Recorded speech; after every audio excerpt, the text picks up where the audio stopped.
Hello and welcome to the Headache Doctor podcast, where it's our mission to educate and empower everyone with headaches and migraines so that you can break free from a life of fear of your next headache or migraine and dependence on medication.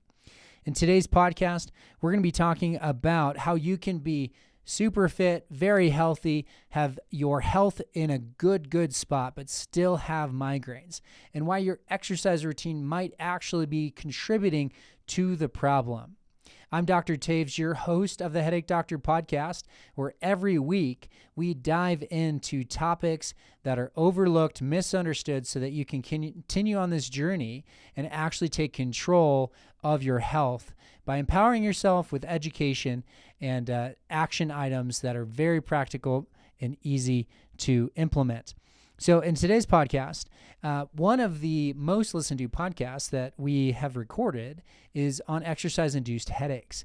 And so I guess a lot of people on the internet are searching for that, and that's one of the most common podcasts that pops up. People come and find us from around the globe and go through our coaching process in order to help with this situation, okay? But it's an interesting dynamic because when we think of people being sick or unhealthy, we think of lifestyle choices, and we think of natural consequences potentially of those lifestyle choices leading to things like fatigue, improper sleep, maybe mitochondrial dysfunction or dysfunction in the energy of the cell, the powerhouse of the cell, not getting what it needs, the food it needs. And so the results of that, whether it's diabetes, heart disease, cancers, things like that, that our bodies are just constantly under stress. And maybe you're someone who has a very healthy lifestyle and you exercise and you eat the right foods and you're aware of gut health and you eat whole foods and you've gone through, whether it's functional medicine or you just educate yourself on what health should look like. Maybe you listen to the Huberman podcast or whatever it may be. You're into these lifestyle hacks, self-help, and you are someone who you feel like you have a relative control, like a good control, understanding of your health. Oftentimes we find these people that are in this camp, yet they have migraines that they cannot figure out. And they feel stuck taking medication, and they feel stuck because their health is like crumbling and they can't get past that. They have a lot of self-will, self-determination. They're very motivated people, driven to continue to make these lifestyle choices and changes, and they can push through a lot. But the migraine and the intensity of it and the crippling effects of it can just be too much, and so they start to feel their health sort of unravel. And so I want to talk about that. So first we're going to talk about the dynamic between someone who's very healthy and why they could still have headaches or migraines. And then also why specifically your exercise routine, although having tons of benefits, might be contributing to your situation. So let's first talk about the general scenario of someone who's healthy having migraines. All right. So when we think of the migraine itself and the origin of it, if this is your first time listening to the podcast, just know that our frame of reference is looking at migraines through the lens of what can actually cause your head to hurt, what can actually cause this one-sided pounding, throbbing, debilitating pain. And there's all different types of headaches and migraines, but that's sort of the general classification. Okay. So what can cause that? What's physically sending a pain signal? And when we ask that question, we get to the neck, potentially the jaw, and the shoulders, okay? But the neck is the primary one. And then when we look at the neck and we're trying to understand, like, what is the problem here, we're looking at a very mobile couple joints in the upper part of the neck and a pretty heavy head. It's about the weight of a bowling ball. And we go through life and we have all these experiences that we put our neck through, and it ends up having a sense of tension, trauma. There's an injury of sorts that restricts movement, that causes irritation, that leads to compensations, and the neck can't necessarily function the way that it wants to, and it gets angry, okay? And so it sends this pain signal. Now, one of the things that's challenging for people in this category is they want to understand, they want to find out the answer, and they want to change it. And when you search the internet, and when you are searching for relief from headaches and migraines, or headache and migraine treatment, or why do I have headaches or migraines? There's really not much that provides hope. Like this podcast might pop up. You probably found this podcast based on Googling something. It may have been podcast for migraines or something like that. And here I am. But essentially, there's not a lot of answers out there. Okay. So it's not something that we can just necessarily find good resources and educate ourselves out of. Of course, that's what we're trying to do on this podcast. And so there is a misunderstanding of what's happening, right? It might lead you down the road of this is just a chemical, neurological, spontaneous event, right? But we don't want that, because that means medication. So what we want is to actually know what's happening so we can change it, right? So let's say we know it's the neck. Okay, let's assume it's the neck. I just said that, and you're going to go on in life assuming it's your neck. Well, what do we do about that? Well, it's not as if I can just say, okay, your wrist is tight, or your hamstrings are tight, or your low back is your core needs to be strengthened. There are things like that, but the neck as a whole is complex. There's multiple joints spanning the entire spine is impacting it to some extent. But we have this heavy weight on a very mobile neck. And so it's not as if we can just pull our head to one side or the other, feel a stretch, and be like, oh, that helped. Okay. So there's nuances to what the neck needs that make it tricky. And that's why we have licenses and our providers and can actually take someone through our process, because it's a little bit trickier than just stretching your neck to one side or the other. So as far as you being able to control it, even if you knew what the problem was, that can be tricky as well. Okay, so there's a misunderstanding of the problem. There's a misunderstanding of what we can do to help it. And sometimes that might be oversimplified or confused, or we know it's the neck, but we don't totally know what in the neck. And so that sort of thing. And then we also have very healthy people that even though they've historically in their life, they've done things that improve their health. Maybe they've always been active. They've always exercised. They've always cared about their diet and their nutrition, and they're at a healthy weight. They're fit. Maybe you can run long distances or lift heavy weights or whatever it may be. But through life, there's this sense of putting yourself in environments, whether it's sports or you're pushing your body to the limit, essentially. And so you're getting the benefits physiologically of exercise, whether that's cardiovascularly in the musculoskeletal system, bones are stronger, muscles are stronger, tendons are stronger, your joints are solid, things like that. You're putting stress through your body, and your body's having to meet that demand, and we get the good, healthy benefits from it. We become a more resilient person, right? A few things happen with that, though.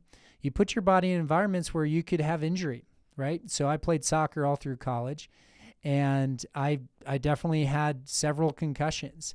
My head was thrown one way, my body stayed in the position it was in, and my neck basically took on the brunt of that force, along with the impact of the concussion itself to my brain.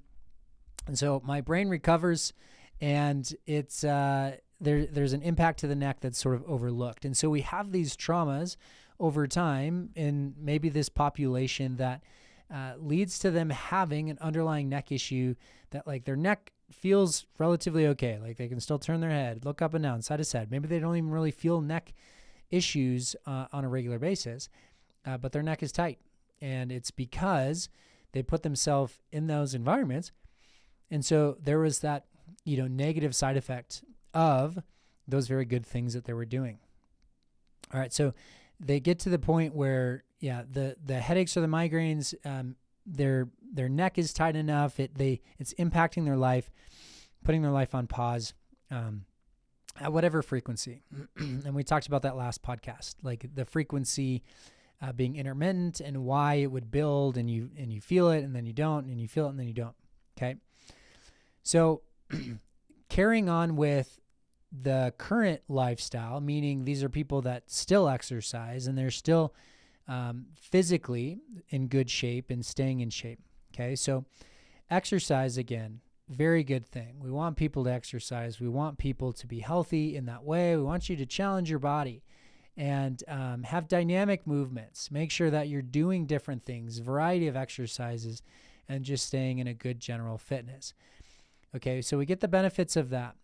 Exercise itself, like moderate intensity exercise, at least 90 minutes a week, can actually act like a migraine medication. So we get the benefits of like serotonin production, and we get endorphins released. We get all sorts of things that are essentially what these medications are doing.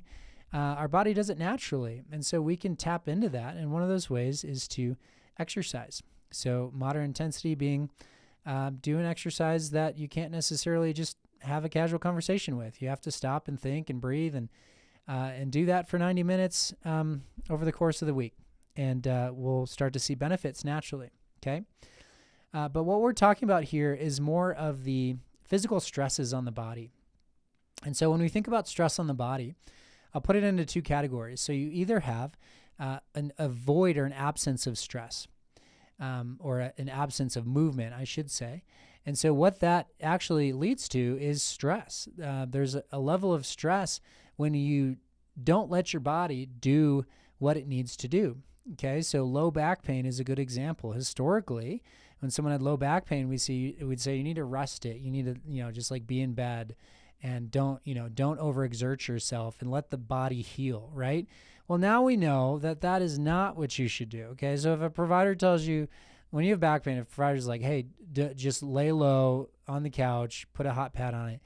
No, we need you to move. And all the evidence says move. We need you to walk. We need you to do things so that your body and your back learn to actually move again. And so there's consequences to not moving. We're meant to move. We're made to move. And so when we don't move, it causes problems.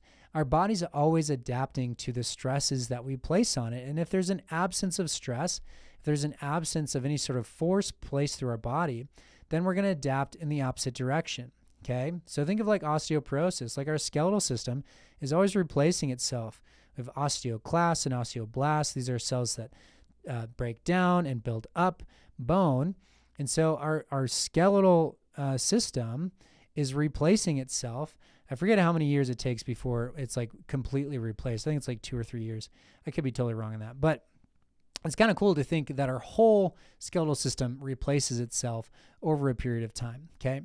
Now, the stress placed through bones will promote the production and building up of bone, right? So when you get a fracture, or when you do jump ropes, or when you run or plyometrics, like we see a higher level of bone density. And then when we have an absence of that, when people sit most of the day, when they don't put any stress to their bones, we see that the bones are very brittle and weak. And we see things like osteoporosis and compression fractures through the spine and things like this that, especially with aging, show us like, okay, the body is slowing down. There's not the stress through it that we need to maintain this certain standard. And so the same is true for joints, for muscles, for tendons. So muscle wasting, sarcopenia is a big deal when it comes to aging well. And when we look at someone who's even a healthy weight, their fat to muscle percentage, that ratio, could be dramatically shifting. So you could weigh 150 pounds when you're 30, and then when you're 80, weigh the same. But when you're 30, you were, 70, 80%. Well, it's probably, percent body fat. The number might be 10 to 15%, something like that. When you're in your 20s or 30s. And then when you're 80, you weigh the same, but maybe your percent body fat is like 30 now or something like 20, meaning your muscles have wasted away and it's been replaced with fat cells. And that so you could be diabetic at 150 pounds because your body's wasted away, responded to the lack of stress placed through your musculoskeletal system. And so you're just weak. And so my point here is that a lack of stress, the good stress that causes our body to be more resilient, is something that's detrimental. Okay, and so we see the detrimental impact of it as like, yeah, that can definitely contribute to headaches and migraines, and we want people to move. Okay. The opposite end of that. And so the people that I'm talking to are the ones that are, they're fit, they're healthy, they're exercising. So they're trying to prevent that side of things. And they're aware of how much they're moving. Maybe you have a stand-up desk already, or you have a walking treadmill when you work or something like that. The other end of it is you're pushing your body to the limits. And maybe it's like high intensity interval training, right? Like you want to get your heart rate up. You want to take advantage of what's called EPOC. So excess post-oxygen consumption, post-exercise oxygen consumption. So it's like essentially there's a mismatch in the intensity level of the exercise compared to what your body, your glycolytic system. So basically the system that uses carbs and sugars and the fast, quick energy, it can't necessarily meet the demand. That's when we get lactic acid buildup, things like that in the muscles. And then there's this lag, this long tail of like, okay, your body was under so much stress and now you're going to get the benefits of it for like 24 hours later. But you have to hit that certain threshold. This is the whole Orange Theory, right? So if you've been to Orange Theory, this is what they use. It's awesome. It's scientific, and I love it. I don't necessarily go to Orange Theory, but I love the idea of it. I have a gym at my house. But the idea is good. Like measure your heart rate, get into a certain range within your max heart rate, and you get those benefits, right? So you want the intensity to be high. High intensity interval training.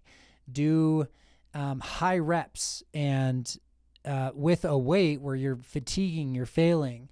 And, you go for a minute, you push until you fail. And then you do legs, and you do another type of legs, and you do another type of legs, and your legs are just done and toast. And then you do shoulders, and you do overhead press and rows and bench and all this stuff. And then your shoulders are just toast, okay? So we get great benefits, good benefits from that stuff. And it's a great way to lose weight. It's a great way to feel productive and like you're doing something that's helpful for your body. Now, if you have headaches and migraines and your neck has this problem, you very likely are dealing with a neck that's dysfunctional. It's compensating, okay? It's not stable, so it's not able to tolerate the loads that we're asking it to tolerate when we go through these high-intensity exercises. I'm not saying all of them. It's not the intensity alone. Sometimes it's the intensity alone, but most of the time it's just the added stress to the neck. So specifically with core and with shoulders, these are areas that have issues, right?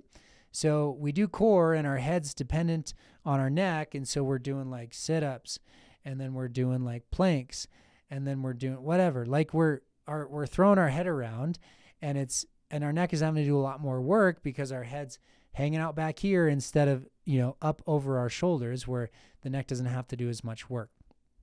It's like holding the bowling ball out in front of us and our arms get fatigued. We want to bring it close in. And so core is one of these things where the neck can get a little bit angry at us. The other thing is shoulders. So the shoulder directly connects to the neck, and specifically the upper part of the neck with a few of the muscles. And so doing overhead press or overhead press specifically, especially with heavy weight or to fatigue, is something where our neck gets pulled into it, and then it adds to that stress. It contributes to the problem itself. Now, during the exercise, you may feel something. Some people do, and they're like, oh, I'm like halfway through my bench reps, and then I get a piercing migraine or something. So that's definitely something that happens. The other category is it's delayed, okay? So later that evening, the next morning, you just feel achy and tight, and everything feels sore, right? And so that headache is a little bit harder to connect for people to their workouts. But it is something you need to start thinking about and evaluating. Like, how are my workouts potentially increasing the amount of stress through my neck? Okay. So principles to follow: don't jump into something and go super hard when you haven't done it for like years. If you were like this super athlete in high school and now you're 40 and you're like, I haven't worked out since then, but I know that I can do all this. And then you just go to the gym and you just like go hard. Don't do that. Ease into it. Like, don't let reality hit you too hard. And like take the step forward to start exercising, but don't just like jump in with both feet and try to do everything, because your body will need time to build up a load tolerance to whatever it is, bench press, push-ups, squats, lunges. And so start small and then build up. Okay, let your body get used to it. Use your symptoms as your guide. If you're good, if you're headache free and you just got the benefits of the exercise, great. Keep it there for a little bit and then build. The other thing is to add variety to your workouts. So don't necessarily just do shoulders or back and bi, chest and tri. I mean, like the bodybuilding, the coupling of, muscle groups on the body is maybe not the best approach. I mean, if you just have like half an hour of abs or something, or of core, or like I'm just doing shoulders today because I want my shoulders to look good, stay away from that. I mean, just do a variety of things. Like try to have a whole body workout every time. Okay. And then try to keep like I said, don't jump into it with a high level of intensity, but in general, try to keep the intensity as far as weight, reps to fatigue, that sort of thing. Try to keep the intensity a little lower, especially if you're trying to understand if this is a problem for you, and then see how you feel. Okay. We have had scenarios where we just ask people to stop exercising for a little bit to see if it calms things down. And then we get to understand, okay, like actually this is contributing to your headache. And so we need to continue exercising, but build back into it and then work on the dysfunction and instability, maybe through the neck and shoulders, that sort of thing. If this is something you need help with, of course, reach out to us. Our coaching program is great for this. In-person care, of course, restoring function of the neck, jaw, shoulders, and then also giving you specific things to start working on and building back shoulder, neck stability are great avenues. But my encouragement is you're doing a good job. You're taking care of your health. You're exercising. You're eating the right foods. It's not that you're missing something, or it's not that you are failing, right? Like our healthcare system and the opportunity that you have to educate yourself, it's just not there. So good for you for listening to this podcast, and let us come alongside you and help you out. If I'm describing you here and you're like, hey, I want to get my health to 100%. Thank you all again so much for listening to the Headache Doctor podcast every week as we continue on this journey to educate and empower everyone with headaches and migraines so you can break free from a life of fear of your next headache or migraine and dependence on medication. I'll see you next week.